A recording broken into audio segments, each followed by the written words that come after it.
आज मी तुम्हाला प्रोफेशनल पद्धतीने व्हॅनिला आईस्क्रीम घरच्या घरी कसं करायचं आहे याची रेसिपी सांगणार आहे।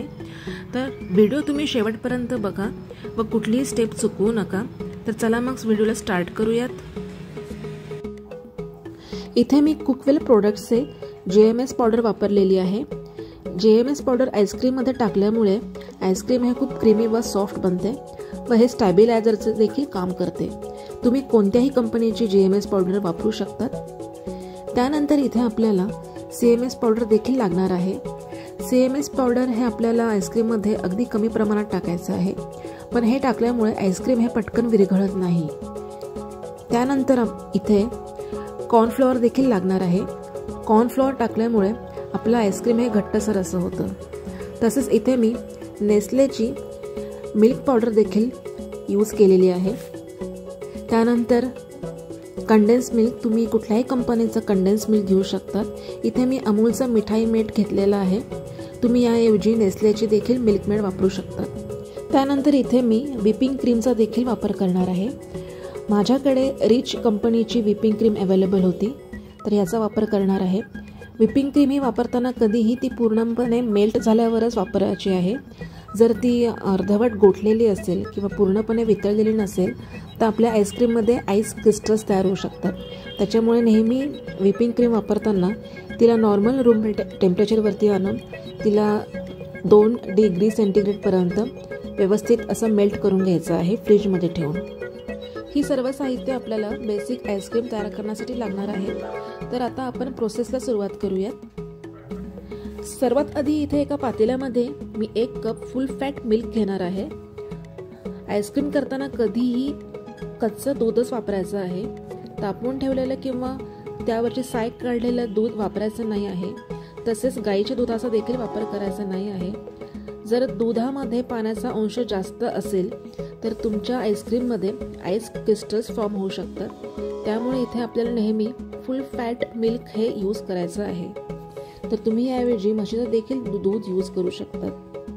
आता या दुधामध्ये मी 1/4 कप साखर टाकणार आहे।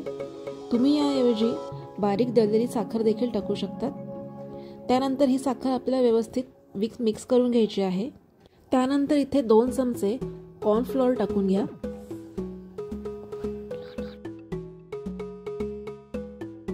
त्यानंतर इथे 1 चमचा जेएमएस पावडर देखील टाकून घ्या। त्यानंतर 1/8 टीस्पून सीएमएस पावडर देखील लागणार आहे। आता आपल्याला हे सर्व जिन्नस दुधामध्ये व्यवस्थित मिक्स करून घ्यायचे आहे। याच्यामध्ये गुठळ्या होता कामा नये। इथे मी तुम्हाला जे प्रमाण सांगितलं आहे प्रत्येक साहित्याचं, ते प्रमाण तुम्ही विसरू नका। हवं तर तुम्ही हे नोट डाऊन करून घेऊ शकतात। आता हे पूर्णपणे सर्व जिन्नस दुधामध्ये मिसळलेली आहेत। आता आपल्याला हे व्यवस्थित असं शिजवून घ्यायचं आहे मंद आचेवरती। सहसा गॅस शेगडीला 2 प्रकारचे बर्नर्स असतात, एक लहान साईजचं व एक मोठ्या साईजचं। तर आपल्याला हे मिश्रण कमी बर्नर असलेल्या कमी साईजच्या बर्नरवरती, जिथे कमी आस असते त्यावरती शिजवून घ्यायचं आहे। तसेच हे शिजवताना आपल्याला हे सतत ढवळत राहायचं आहे, ज्यामुळे आपल्या गुठळ्या ह्या तयार होणार नाहीत। आपल्याला या मिश्रणाची 1 उकळी आणायची आहे। हे मिश्रण दाटसर असं झालेलं आहे। आता आपण याला व्यवस्थित असं हवेखाली किंवा पंख्याखाली ठेवून हलवत राहून हे गार करून घेऊयात। हे आपल्याला फ्रीजमध्ये ठेवून गार करून घ्यायचं नाही आहे। तसेच व्हिपिंग क्रीममध्ये ॲड करताना हे मिश्रण पूर्णपणे थंड झालेलंच हवं। आता हे मिश्रण गार होईपर्यंत आपण व्हिपिंग क्रीमची तयारी करून घेऊयात।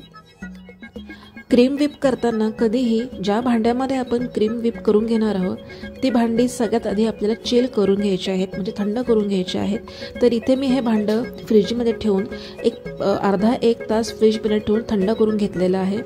तसेच हे जे बीटरमधले जे पाते आहेत ते देखील मी फ्रीजमध्ये ठेवून थंड करून घेतलेले आहे। आता यामध्ये मी 1/4 कप पूर्णपणे वितळलेलं व्हिपिंग क्रीम टाकणार आहे।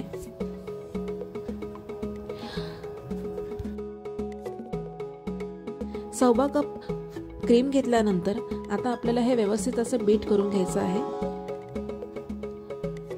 हे आपल्याला जोपर्यंत ह्याचा साईज डबल होत नाही, तसेच सॉफ्ट पीक तयार होत नाही, तोपर्यंत आपल्याला हे क्रीम बीट करून घ्यायचं आहे।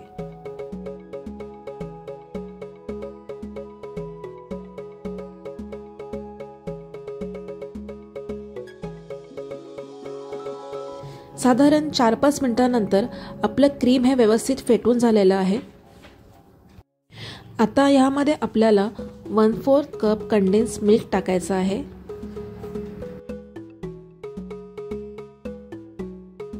कंडेन्स मिल्क टाकल्यानंतर इथे मी 1 छोटा चमचा व्हॅनिला एसेन्स टाकणार आहे। आता यामध्ये आपण हे तयार केलेले दुधाचं मिश्रण टाकून घेऊयात। हे पूर्णपणे थंड झालेलं आहे। जर या मिश्रणामध्ये गुठळ्या तयार झाल्या असतील तर तुम्ही हे व्यवस्थित गाळणीने गाळून मगच हे मिश्रण तुम्ही व्हिपिंग क्रीम मध्ये ॲड करा। आता हे सर्व मिश्रण आपल्याला व्यवस्थित मिक्स करून घ्यायचं आहे। तुम्ही हे मिक्स करण्यासाठी बीटरचा देखील यूज करू शकतात। साधारणतः 1-2 मिनिटं बीटर हे फिरवून तुम्ही हे व्यवस्थित मिक्सचर एकजीव करून घ्या। इथे मी सध्या स्पॅच्युलाच्या साहाय्याने सर्व मिश्रण एकजीव करून घेत आहे।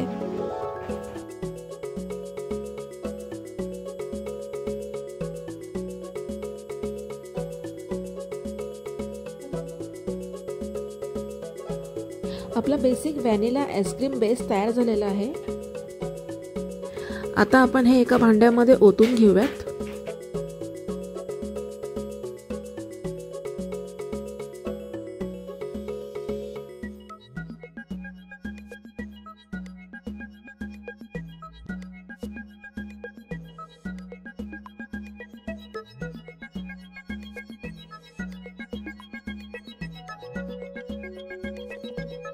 आता मी इथे या कंटेनरला कव्हर करण्यासाठी ॲल्युमिनियम फॉइलचा वापर केलेला आहे। कधीही आईस्क्रीम हे सेट करताना त्यावरती झाकण ठेवणे हे आवश्यक असते, नाहीतर त्यामुळे आईसमध्ये आईस क्रिस्टल फॉर्म होऊ शकतात। तर इथे मी व्यवस्थित असं ॲल्युमिनियम फॉइलने याला कव्हर केलेलं आहे। आपल्याला हे फ्रीझरमध्ये 8 ते 12 तासांसाठी ठेवायचं आहे।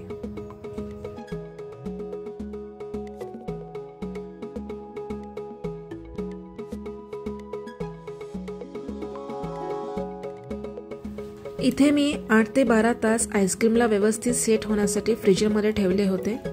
आता आपण हे आईस्क्रीम उघडून बघूयात।